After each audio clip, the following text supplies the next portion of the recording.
El dedo en gatillo, también llamado tenosynovitis flexor estenosante, es causado por una disparidad en el tamaño de los tendones flexores y el sistema de poleas que mantienen a los tendones junto al hueso, muy en específico la polea A1 que recubre la articulación metacarpofalángica. Los tendones flexores se atrapan cuando intentan deslizarse a través de una vaina relativamente estrecha, lo que resulta en una incapacidad para flexionar o extender suavemente el dedo. En casos graves, el dedo puede quedar bloqueado en flexión o en extensión, dando la posición característica de estar apretando un gatillo, de ahí el nombre. En el episodio de hoy vamos a analizar la patogénesis, la anatomía, las manifestaciones clínicas, el diagnóstico y el tratamiento del dedo en gatillo. Empecemos.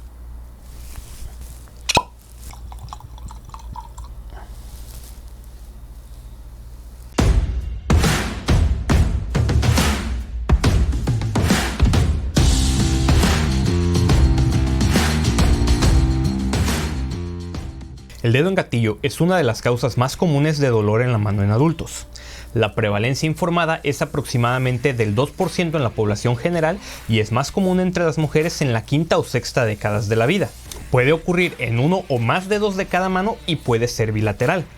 La prevalencia del dedo en gatillo también es mayor entre pacientes con diabetes mellitus, artritis reumatoide o afecciones que causan depósito sistémico de proteínas como la amiloidosis.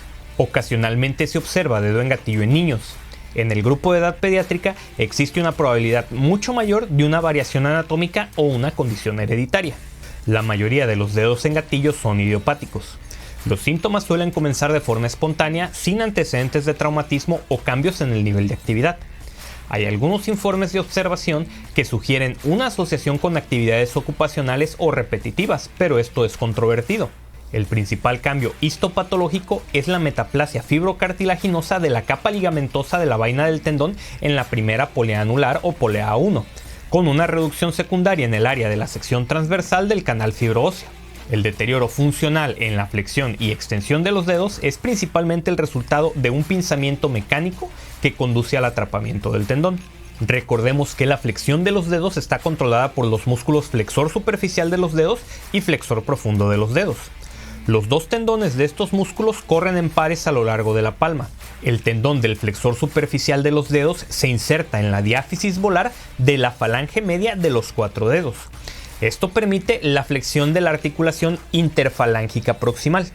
El flexor profundo de los dedos pasa distalmente a través de una hendidura en el tendón superficial para insertarse en la base de la falange distal de los cuatro dedos. El flexor profundo de los dedos es responsable de la flexión de la articulación interfalángica distal. El sistema flexor digital está formado por tejidos membranosos y retinaculares.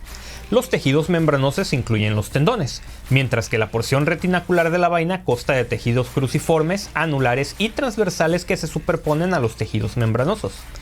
Estos tejidos retinaculares facilitan el deslizamiento suave de los tendones y forman un sistema de poleas que permite la flexión eficaz de los dedos sin desplazamiento de los tendones. El sistema de poleas retinaculares está compuesto por la polea de la aponeurosis palmar, 5 poleas anulares o poleas A y 3 poleas cruciformes o C. La polea de la aponeurosis palmar consta de bandas fasciculares transversas que surgen de la aponeurosis palmar y que se insertan en el ligamento metacarpiano transverso profundo. Esta polea participa menos directamente en la flexión de los dedos que las poleas anular y cruciforme. Las poleas anulares son más grandes y están ubicadas sobre y entre las articulaciones de los dedos. La polea 1 surge de la placa palmar y de la porción proximal de la falange proximal y se superpone a la vaina membranosa al nivel de la articulación metacarpofalángica. Como ya lo mencionamos, es en esta polea que se ocasiona el dedo del gatillo. La polea A2 consta de fibras oblicuas que se superponen a las fibras anulares y está ubicada al nivel de la falange proximal. La polea A3 se superpone a la articulación interfalángica proximal. La polea 4 también consta de fibras oblicuas que se superponen a las fibras anulares y está ubicada en la falange media. Y la polea A5 está situada justo proximal a la articulación interfalángica distal y justo proximal a la terminación de la vaina flexora. Las poleas cruciformes son delgadas y estrechas y están ubicadas cerca de las articulaciones de los dedos. Pueden adaptarse a la flexión más fácilmente que las poleas anulares, que son más grandes. La polea C1 se encuentra distal a la polea A2 y justo proximal a la articulación interfalángica proximal. La polea C2 se encuentra entre las poleas A3 y A4 y justo distal a la articulación interfalángica proximal. Y la polea C3 se encuentra distal a la polea A4 y proximal a la articulación interfalángica distal. Los pacientes con dedo en gatillo inicialmente describen chasquidos, atrapamientos o bloqueos indoloros de uno o más dedos durante la flexión del dedo afectado. Esto a menudo progresa a episodios dolorosos en los que el paciente tiene dificultad para extender espontáneamente los dedos afectados. El dolor se localiza sobre la cara volar de la articulación metacarpofalángica y se irradia hacia la palma o hacia el dedo distal. El paciente puede frotar el tendón de la palma o demostrar el fenómeno de engatillamiento al describir la afección. Algunos pacientes se despiertan con el dedo engatillado en la palma, con un desbloqueo gradual a medida que avanza el día. En casos más graves, el dedo puede quedar bloqueado en flexión, lo que requiere una manipulación pasiva del dedo para extenderlo, lo que puede ser doloroso. La renuencia a flexionar y extender completamente el dedo debido al dolor o al bloqueo puede eventualmente conducir a una contractura secundaria en la articulación interfalángica proximal. Y como ya lo mencionamos, pueden estar afectados uno o varios dedos. Los hallazgos adicionales pueden incluir dolor o sensibilidad en la base del dedo directamente sobre el tendón a medida que recorre la articulación metacarpofalángica. Y también puede haber un nódulo doloroso ocasionado por el engrosamiento de los tendones. En estos pacientes el diagnóstico es completamente clínico y no son útiles los estudios de imagen, aunque para fines de comprobarle a las compañías de seguro que dices la verdad, se puede ordenar un ultrasonido de la mano donde se podría ver el engrosamiento de la polea 1 o el nódulo en los tendones flexores. Los objetivos del tratamiento del dedo en gatillo son aliviar el dolor y permitir un movimiento más suave del dedo con flexión y extensión. Mi enfoque inicial de la terapia suele ser comenzar con intervenciones conservadoras que incluyen modificación de la actividad física, ferilización del dedo afectado y o medicamentos antiinflamatorios no esteroideos a corto plazo. También se puede ofrecer una inyección local de glucocorticoides a pacientes cuyos síntomas no se han resuelto con un tratamiento no invasivo inicial, o lo ofrezco como primera línea de tratamiento en los pacientes con afectación de múltiples dedos. Mientras que la liberación quirúrgica generalmente se reserva para pacientes en los que ha fracasado el tratamiento conservador y que no han mejorado con una o dos inyecciones de glucocorticoides. Ahora vamos a revisar la evidencia que respalda mi enfoque.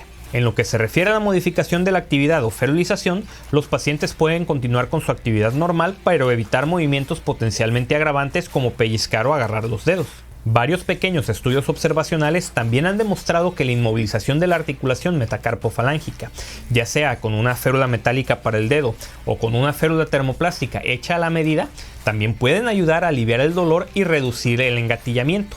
Como ejemplo, un estudio que incluyó a 28 pacientes con dedo en gatillo tratados con una férula termoplástica personalizada encontró mejoras estadísticamente significativas en una variedad de medidas de resultado, incluido el número de eventos desencadenantes. Además, aproximadamente el 93% de los pacientes sintieron que sus síntomas habían mejorado después de 6 a 10 semanas del uso de la férula, y el 54% de los pacientes sintieron que sus síntomas se habían resuelto por completo. La férula debe mantener la articulación metacarpofalángica en ligera flexión y puede usarse según el patrón de engatillamiento y las preferencias del paciente, ya sea uso diurno, nocturno o uso con actividad, y la duración sugerida de la ferulización es generalmente de 3 a 6 semanas. También se sugiere una prueba simultánea de AINE para aliviar el dolor, a menos que esté contraindicado por una enfermedad gastrointestinal, renal o cardíaca, y deben de tomarse durante un máximo de 2 a 4 semanas. Como se mencionó anteriormente, se puede ofrecer una inyección de glucocorticoides a los pacientes que presentan bloqueo severo y flexión o extensión incompleta de los dedos. La inyección podrá repetirse en 6 semanas si los síntomas no han mejorado en al menos un 50%, con un máximo de 3 inyecciones. No hay datos que orienten sobre la formulación, la dosis, el momento o el límite óptimo de las inyecciones de glucocorticoides, y las prácticas varían. Sin embargo, la gran mayoría de los pacientes experimentan una mejora significativa con una sola inyección. Como ejemplo, un estudio que incluyó a 366 pacientes con dedo en gatillo encontró que al menos el 45% de los pacientes experimentaron un alivio que duró hasta 10 años después de una única inyección de glucocorticoides.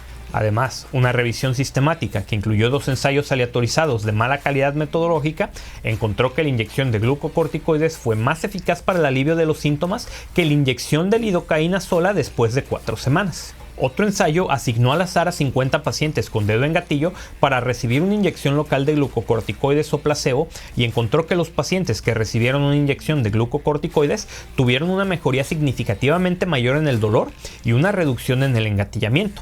que persistió durante el periodo de seguimiento de 12 meses.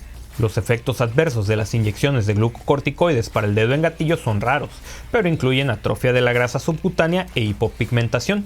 Se sugiere la cirugía cuando el dolor y el engatillamiento persisten a pesar del tratamiento conservador y 1 o 2 inyecciones locales de glucocorticoides. La cirugía es un proceso relativamente sencillo que consiste en cortar la polea A1 para que los tendones flexores se deslicen libremente. La liberación quirúrgica percutánea guiada por ultrasonido y la liberación quirúrgica abierta son efectivas, con una tasa de recurrencia de solo alrededor del 3%, pero existe controversia sobre si son igualmente efectivas.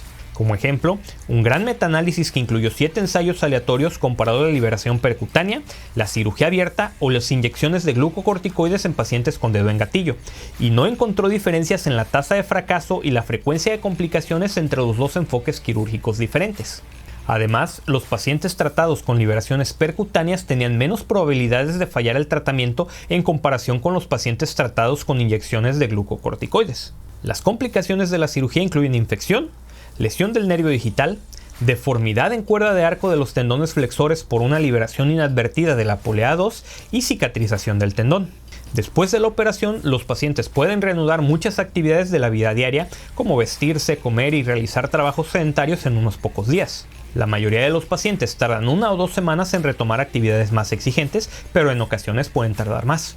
También es importante mencionar que los resultados de la cirugía pueden no ser tan exitosos en los diabéticos. Como ejemplo, un estudio que evaluó el resultado del tratamiento del dedo en gatillo en pacientes diabéticos encontró que el 13% de los pacientes diabéticos que se sometieron a cirugía tuvieron un resultado fallido en comparación con el 6% de los pacientes no diabéticos. Los pacientes diabéticos también pueden tener tasas más altas de complicaciones como infecciones y revisiones quirúrgicas. Y esto fue todo por el episodio de hoy. Si lo encontraste útil, me ayudas mucho dejando tu pulgar arriba y un comentario. Si te gusta este tipo de contenido, también te aconsejaría que consideraras suscribirte al canal y activar las notificaciones para que no te pierdas los siguientes episodios. Yo soy Joel Galindo y esto fue La Cantina del Ortopedista. Me despido de ti como siempre recordándote que te portes mal, lo hagas bien y nos vemos hasta la próxima.